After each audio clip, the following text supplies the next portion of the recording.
दयानगर नामक एक राज्य में राजा देवदत्त का राज था। एक दिन राजा देवदत्त शिकार करने जंगल की ओर गए। राजा देवदत्त अपने घोड़े पर सवार थे। वे जंगल के भीतर जा रहे थे। तभी दूर एक स्त्री पर राजा की नजर पड़ी। राजा उसके पास पहुंचे। वो स्त्री बहुत ही सुंदर थी। राजा देवदत्त उसे देखे तो देखते ही रह गए। अब राजा देवदत्त उससे विवाह करने के लिए आतुर हो जाता है। राजा अपने घोड़े से उतरकर उस स्त्री के पास जाते हैं और बोलते हैं, हे सुंदरी, तुम कौन हो और कहाँ रहती हो और यहाँ अकेली क्या कर रही हो? उस स्त्री ने कहा, पहले आप बताइए आप कौन हैं और आप यह सब क्यों पूछ रहे हैं? राजा देवदत्त बोले, मैं दयानगर का राजा देवदत्त हूँ। मैं तुम्हारी तेजस्वी और आकर्षक रूप को देखकर मोहित हो चुका हूँ। मैं तुमसे विवाह करना चाहता हूँ। क्या तुम मेरे साथ विवाह करने के लिए तैयार हो?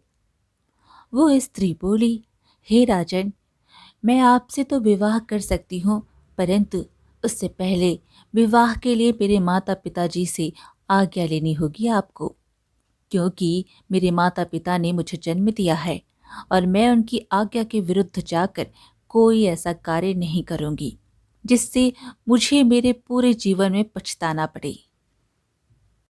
राजा देवदत्त उस सुंदर स्त्री की बात सुनकर सहमत हो जाते हैं। इसके बाद राजा देवदत्त उस सुंदरी के पिता के पास चले जाते हैं और उसके पिता से कहते हैं, महोदय, मैं दयानगर का राजा देवदत्त हूँ। मैंने जैसे ही अपने राज्य को पार करके आपके राज्य में प्रवेश किया तो मुझे आपकी सुंदर पुत्री दिखाई दी। मैं आपकी बेटी को देखकर इससे प्रेम कर बैठा हूँ और इससे विवाह करना चाहता हूँ। राजा देवदत्त के इतना बोलने के बाद उस स्त्री के पिता अपने मन में बहुत सोच विचार करने लगते हैं और काफी सोच विचार करने के बाद वो राजा देवदत्त को अपनी बेटी से विवाह करने की अनुमति दे देता है। उसके बाद वह राजा अपनी बेटी चारुलता का विवाह राजा देवदत्त से करवा देता है। राजा देवदत्त अपनी सुंदर पत्नी चारुलता को लेकर अपने राज्य जाता है। उस चारुलता से विवाह करने के बाद राजा देवदत्त बहुत खुश थे, क्योंकि रानी चारुलता की जैसी पूरे राज्य में कोई स्त्री नहीं थी। ऐसे ही कुछ दिन बीत जाते हैं। राजा देवदत्त अपनी पत्नी की सुंदरता में डूब गया था। वह इतना डूब गया कि अपने राज्य के कर्तव्य को भी वह भूल गए थे। ऐसा करते करते कुछ दिन बीत जाते हैं। एक दिन राजा देवदत्त अपने सैनिकों के साथ अपने राज्य से बाहर जंगल में शिकार करने के लिए जाते हैं। राजा जंगल में एक हिरण का शिकार कर लेते हैं। हिरण बेचारा घायल होकर के गिर जाता है और पूरा लहूलुहान हो जाता है। उस घायल हिरण को देखकर राजा देवदत्त अपने मन में सोचते हैं, मैं अपनी पत्नी सुंदर रानी से बहुत प्रेम करता हूँ, परंतु मैं आज अपनी रानी की परीक्षा लूँगा और यह देखूंगा कि जितना मैं प्रेम करता हूँ, क्या रानी भी मुझसे इतना प्रेम करती है। कुछ सोच विचार करने के बाद राजा अपने एक सैनिक को बुलाते हैं। सेनापति, मैं रानी की परीक्षा लेकर देखना चाहता हूँ कि वह मुझसे कितना प्रेम करती है। अब तुम्हें एक काम करना होगा। मैं तुम्हें इस हिरण के खून से भिगाकर अपना आभूषण देता हूँ और तुम इस आभूषण को लेकर अपने महल जाओ। उसके बाद रानी से जाकर तुम कहना कि जंगल में शिकार करते समय महाराज को एक शेर ने मार दिया है। हो सकता है कि यह सुनकर रानी तुम्हारी बातों पर विश्वास ना करे, तो तुम मेरे खून से लगा हुआ यह आभूषण दिखा देना। सेनापति बोला, नहीं महाराज, इतना मुझ में साहस नहीं कि मैं महारानी को इतना बड़ा झूठ बोल सकूं। राजा देवदत्त ने कहा, सेनापति, मैं तुम्हारा राजा हूं, मेरा आदेश मानना तुम्हारा फर्ज है। जाओ, यहां से जल्दी जाओ। ऐसा सुनकर सेनापति राजा के आभूषण लेकर महल की ओर रवाना हो जाता है।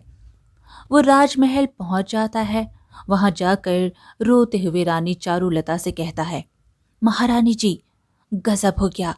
अभी अभी कुछ देर पहले मैं और महाराज शिकार के लिए जंगल गए। हम जैसे ही जंगल में पहुंचते हैं वैसे ही एक शेर ने महाराज पर आक्रमण कर दिया और इसी कारण महाराज की मृत्यु हो गई और शेर महाराज को खा गया। रानी चारुलता बोली, मूर्ख, तुम्हें शर्म नहीं आती?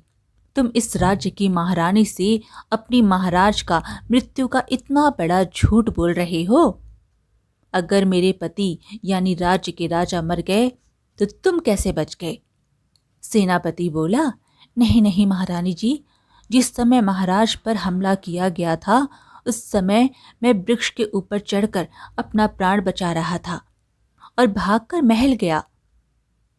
अब सैनिक खून से लथपथ राजा का आभूषण रानी चारुलता को दिखाता है।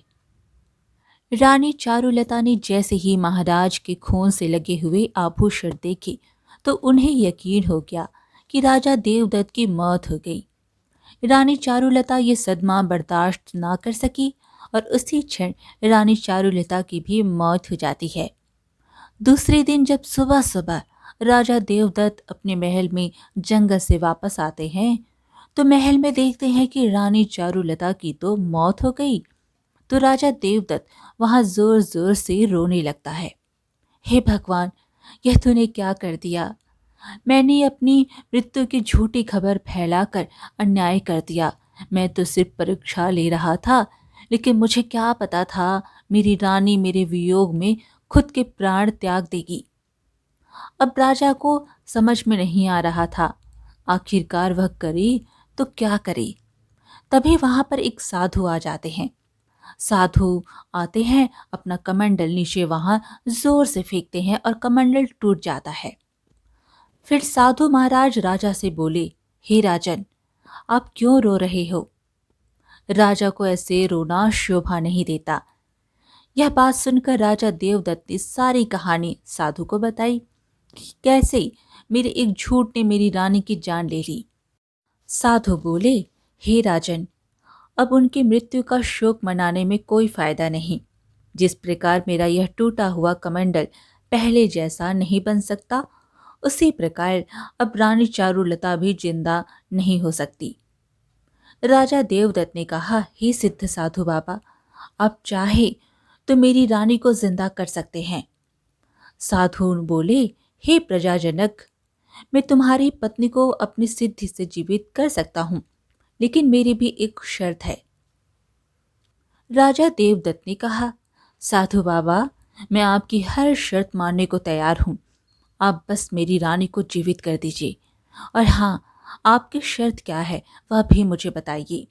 मैं अपने प्राण भी देकर उस शर्त को पूरा करूँगा। यह मेरा वचन है। साधु ने कहा, तो राजन, मेरी शर्त यह है कि अगर आपके राज्य में कोई भी व्यक्ति मेरे इस कमंडल की जैसा कमंडल बना दे तो मैं तुम्हारी पत्नी को जीवित कर दूंगा। साधु की बात सुनकर राजा अपने राज्य के सभी कारीगरों को अपने महल में बुलाता है और साधु के जैसे कमंडल बनाने का आदेश देता है। साथ ही राजा यह घोषणा भी करता है कि जो भी साधु के कमंडल जैसा कमंडल बनाएगा उसको मैं अपने राज्य का आधा हिस्सेदार बना दूंगा। राजा की बात सुनकर सभी कारीगरों ने आधा राज्य पाने के लालच में सुंदर सुंदर कमंडल बनाने लगी, पर किसी भी कारीगर द्वारा उस साधु के जैसा कमंडल किसी ने नहीं बनाया। साधु ने कहा, हे राजन, मुझे नहीं लगता कि मेरे जैसे कमंडल यहाँ कोई बना पाएगा। अब मुझे यहाँ से जाने की आज्ञा दें। राजा ने कहा, हे साधु बाबा, हम आपकी शर्त को पूरा ना कर पाए।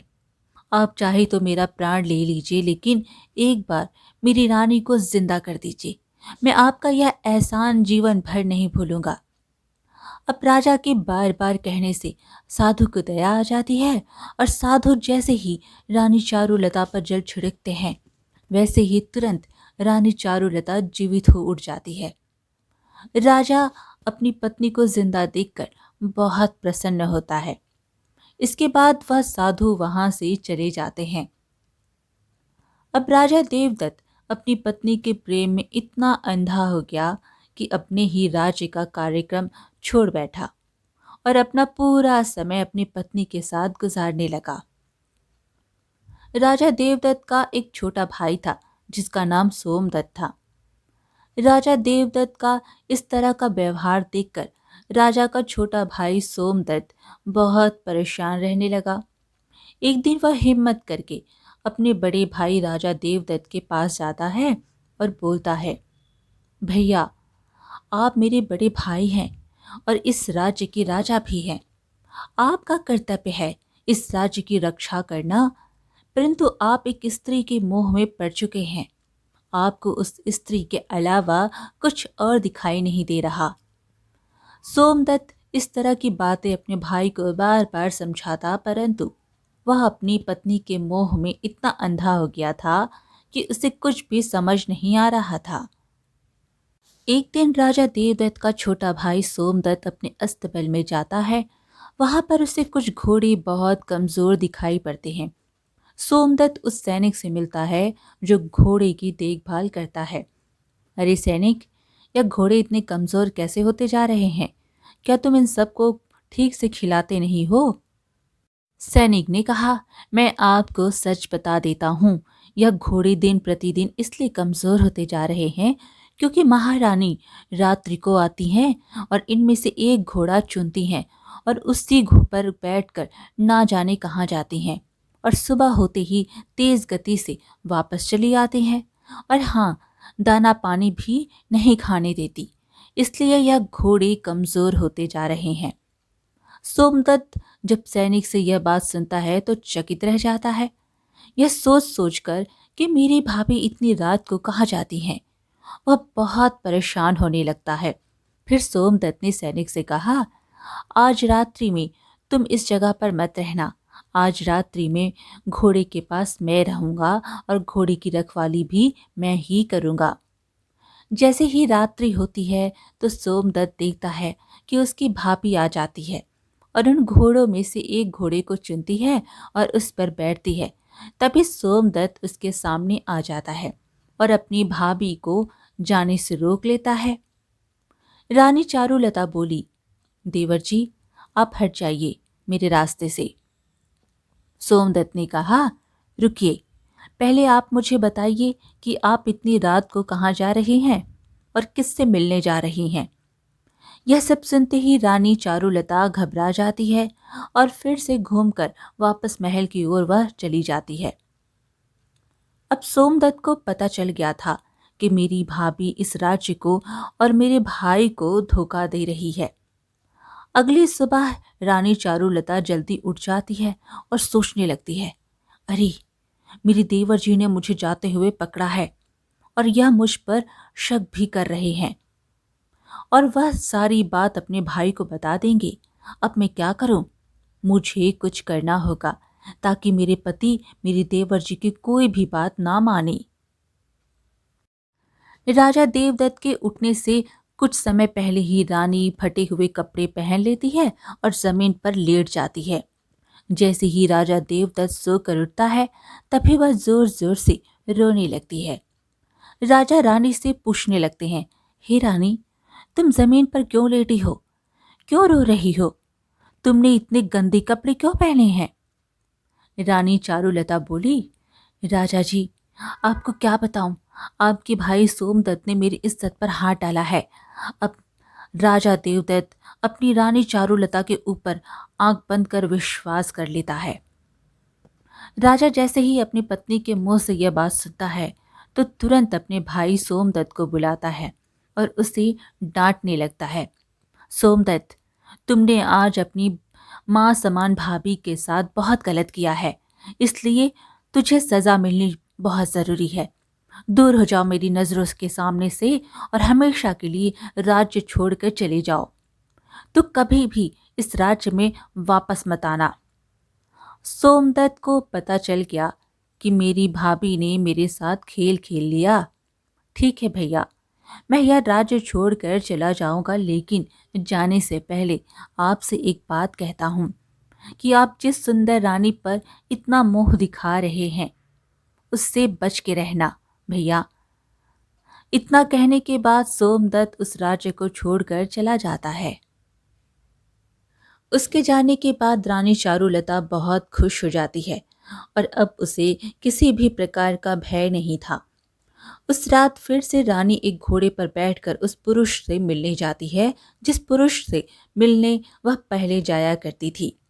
रानी चारुलता अपने प्रेमी चंदन से कहने लगी, सुनो, तुम इस जंगल में रोजाना मत आया करो। मैं भी इस जंगल में तुमसे रोजाना मिलने के लिए नहीं आऊंगी। हम एक काम करते हैं, तुम ऐसा करो, कल सुबह राजमहल में आ जाओ और राजमहल के अंदर आकर तुम मेरे पति महाराज से काम करने की विनती करना और उसके बाद तुम महल में ही रहना। जब तुम महल में रहोगे तो हमारी रोज मुलाकात होगी। उस चंदन से यह कहकर रानी चारुलता वापस महल में आ जाती है। अब जैसे ही सुबह होती है तो रानी का वह प्रेमी चंदन महल में आ जाता है और राजा देवदत्त से बोलता है, हे महाराज, मैं आपके पास के राज्य से आया हूँ और मेरे घर में एक बूढ़ी माँ है। वो बहुत बीमार रहती है और मुझे कहीं भी काम नहीं मिल रहा है। मेरी सहायता कर देते तो मेरे घर का गुजारा चल जाता और मैं अपनी बूढ़ी माँ का ठीक से ख्याल रख पाता। अब राजा देवदत्त उसकी स्थिति को देखकर उसको अपने महल में काम करने का आदेश दे देते हैं। चंदन राजा का आदेश पाकर महल में काम करने लगा। अब जैसे ही राजा रानी से कुछ पल दूर होते वैसे ही तुरंत रानी चारुलता अपने प्रेमी चंदन से मिलने आ जाती और इस तरह काफी समय तक चलता रहा।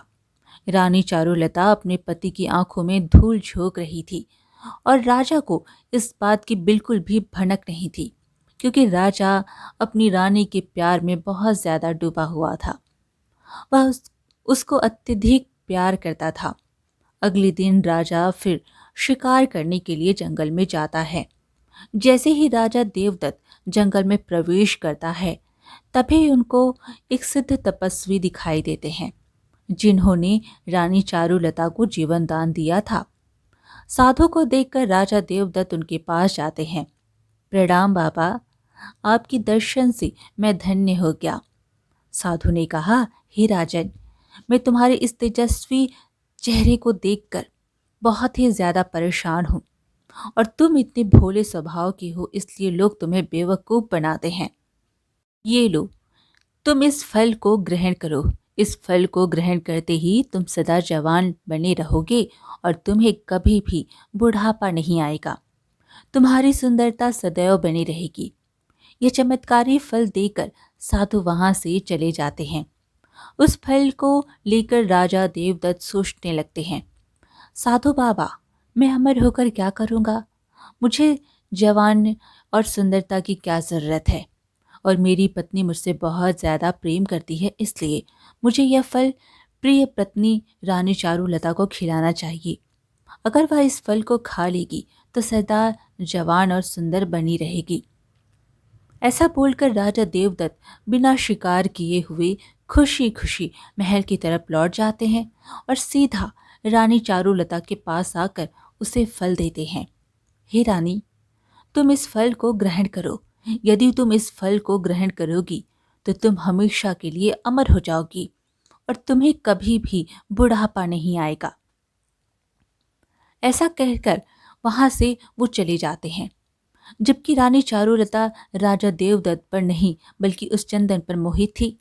अब रानी चारुलता सोचने लगती है, एक फल खाकर मैं अमर होकर क्या करूंगी, क्योंकि मैं तो अपनी जान से ज्यादा प्यार अपने चंदन से करती हूँ। इसलिए इस फल को, मेरे चंदन को ही खाना चाहिए और उसे ही अमर होना चाहिए।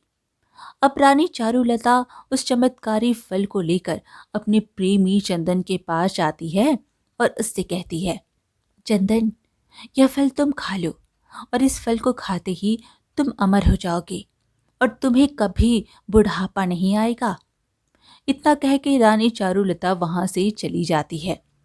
अब चंदन जो था उसकी प्रेमिका कोई और थी।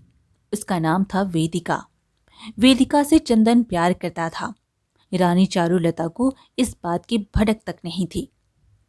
चंदन उस फल को हाथ में लेता है और सोचने लगता है, मैं इस फल को अपनी प्रेमिका को दे देता हूँ, जिससे मैं बहुत ज्यादा प्रेम करता हूँ। इसके बाद चंदन उस फल को वेदिका को देने चला जाता है और वहां जाकर वेदिका से कहता है, हे प्रिय, तुम इस फल को खा लेना, क्योंकि यह फल बहुत चमत्कारी है। इस फल को खाते ही अमर हो जाओगी और तुम्हारी कभी मृत्यु नहीं होगी। यह कहकर चंदन उस चमत्कारी फल को वेदिका को दे देता है और वहां से चला जाता है। उसके चले जाने के बाद वह वेदिका उस चमत्कारी फल को देखकर सोचने लगती है, आखिर मैं इस फल को खाकर क्या करूंगी, क्योंकि अमर होकर हम कौन सी सिद्धि प्राप्त कर लेंगे। मुझे इस नरक के समान जीवन से मुक्ति नहीं मिल पाएगी। मुझे यह चमत्कारी फल राजा देवदत्त को देना चाहिए, क्योंकि वो इस राज्य के राजा हैं और हम सबका वह ख्याल भी रखते हैं। इसलिए राजा इस फल को खा लेंगे तो हमेशा जवान रहेंगे और अपनी प्रजा को सुखी भी रखेंगे। इसलिए यह चमत्कारी फल को वही खा सकते हैं, वही हकदार हैं। वेदिका को यह बात पता नहीं थी कि एक सिद्ध साधु ने उस फल को राजा देवदत्त को दिया था और राजा देवदत्त ने उस फल को अपनी रानी को दिया था और उसके बाद रानी उस फल को अपनी प्रेमी चंदन को दे देती है और चंदन ने यह फल अपनी प्रेमिका वेदिका को दे दिया था। अगली सुबह उस चमत्कारी फल को लेकर वेदिका राजा के महल में पहुंच जाती है और कहने लगती है, महाराज, मैं आपको प्रणाम करती हूँ। इस दरबार में आज एक बहुत ही अद्भुत और चमत्कारी चीज मैं लेकर आई हूँ और यह अद्भुत चीज आप स्वीकार करिएगा महाराज। राजा देवदत्त बोले, ऐसी कौन सी अद्भुत चीज है जो तुम हमारे लिए लाई हो? हम भी देखना चाहते हैं। वेदिका ने कहा, महाराज, आज मैं एक ऐसा फल लेकर आई हूँ। यह फल बहुत ही चमत्कारी है। इस फल को खाने के बाद मनुष्य कभी बूढ़ा नहीं होता और ना ही उसकी कभी मृत्यु होती है। तो इस फल को खाकर आप अमर हो जाइए। वेदिका की यह सारी बातें सुनकर राजा देवदत्त हैरान हो जाते हैं और सोच में पड़ जाते हैं। अरे, ऐसा ही चमत्कारी फल मुझे एक साधु बाबा ने दिया था। कहीं यह वही फल तो नहीं है? जैसे ही वेदिका फल राजा को देती है, राजा उस फल को देखकर अचंभित रह जाते हैं कि यह तो वही फल है जो मुझे साधु बाबा ने दिया था और फिर इस फल को मैंने रानी चारुलता को दे दिया था। सोचने के बाद राजा ने कहा, ठीक है ठीक है, हम इस फल को स्वीकार कर लेंगे, लेकिन तुम्हें यह फल कौन दिया? राजा देवदत्त वेदिका से पूछते हैं तो वेदिका डर जाती है और डरते हुए राजा से कहती है, महाराज, यह फल मुझे मेरे प्रेमी चंदन ने दिया था, जो कि आपके राज्य के महल में काम करता है। यह सुनकर राजा देवदत्त को बहुत गुस्सा आता है। उसके बाद राजा देवदत्त चंदन को अपने पास बुलाते हैं और उससे कठोरता से पूछते हैं, चंदन, तू सच सच बता, तुझे यह फल किसने दिया? और तुमने झूठ बोला तो तुम्हें फांसी पर चढ़ा दिया जाएगा। चंदन डर जाता है और बोलने लगता है, नहीं महाराज, यह फल आपकी पत्नी ने इस राज्य की महारानी चारुलता ने दिया था। चंदन की यह बात सुनकर राजा देवदत्त हड़बड़ा जाते हैं और बहुत ही परेशान भी हो जाते हैं। मैं अपनी पत्नी रानी से बहुत प्रेम करता था और उस पर आंख बंद कर विश्वास करता था और उसने मेरे साथ इतना बड़ा विश्वासघात किया है। उसके बाद राजा देवदत्त ने रानी चारुलता से पूछा, रानी, यह फल तुम्हें मैंने दिया था, परंतु यह फल चंदन के पास कैसे आया? राजा देवदत्त की इस बात को सुनकर रानी चारुलता बहुत ज्यादा घबरा जाती है और वो राजा देवदत्त को सब सच्ची बात बता देती है। महाराज, यह सब बात सत्य है कि मैं इस चंदन से प्रेम करती हूँ और आपके छोटे भाई सोमदत्त ने आपसे जो कुछ भी कहा था वह सच ही कहा था। रात्रि को मैं इसी चंदन से मिलने के लिए जंगल में जाती थी। यह सब बातें सुनकर राजा देवदत्त क्रोधित हो जाते हैं। तभी वहां वो साधु बाबा भी आ जाते हैं जिन्होंने वो फल राजा को दिया था। साधु बाबा ने राजा देवदत्त से कहा, महाराज, आपकी पीठ पीछे जो खेल खेला जा रहा था उसका मुझे ज्ञात था, परंतु मैंने सोचा कि यदि मैं आपसे कहूं तो शायद आप विश्वास ना करें, इसलिए मैंने यह फल आपको दिया था। मुझे पता था कि फल आप अपनी रानी को देंगे और रानी अपने प्रेमी को, और घूमकर यह फल आपके पास वापस आएगा। तब आपके सामने सारी सच्चाई आएगी। मेरा काम अब हो गया महाराज, अब आज्ञा दीजिए, मैं चलता हूँ। इतना कहकर साधु बाबा चले जाते हैं। राजा क्रोधित होकर तुरंत आदेश देते हैं, सैनिकों, इस नीच रानी और दुष्ट चंदन को कारागार में हमेशा के लिए कैद कर दो। राजा अब पश्चाताप करने लगते हैं। जिस रानी पर मैंने इतना भरोसा किया, इतना प्रेम, जिस पत्नी ने मेरे एक झूठ पर अपनी जान दे दी, वो मेरे साथ ऐसा भी कर सकती है। राजा देवदत्त बेचारे अंदर से टूट जाते हैं। उसके बाद राजा सैनिकों को बुलाकर अपने छोटे भाई सोमदत्त को ढूंढने का आदेश देते हैं। राजा देवदत्त के आदेश के अनुसार सैनिक राजा के छोटे भाई सोमदत्त को ढूंढने निकल पड़ते हैं। ढूंढते ढूंढते सैनिकों को सोमदत्त मिल जाता है और सैनिक उसे राजमहल में ले जाते हैं। राजा देवदत्त अपने छोटे भाई को देखकर काफी खुश हो जाते हैं और कहते हैं, मेरे भाई, मुझसे बहुत बड़ी भूल हो गई और इस भूल का मैं पश्चाताप करूंगा। उसके बाद राजा देवदत्त सारा राजपाट अपने छोटे भाई सोमदत्त को सौंप देते हैं और खुद जंगल में एक सन्यासी की तरह जीवन व्यतीत करने लगते हैं। आज की कहानी यहीं पर समाप्त हुई। फिर मिलेंगे एक और कहानी के साथ। कहानी पसंद आए तो कमेंट में हरे कृष्णा जरूर लिखें और चैनल को सब्सक्राइब करना बिल्कुल ना भूलें। धन्यवाद।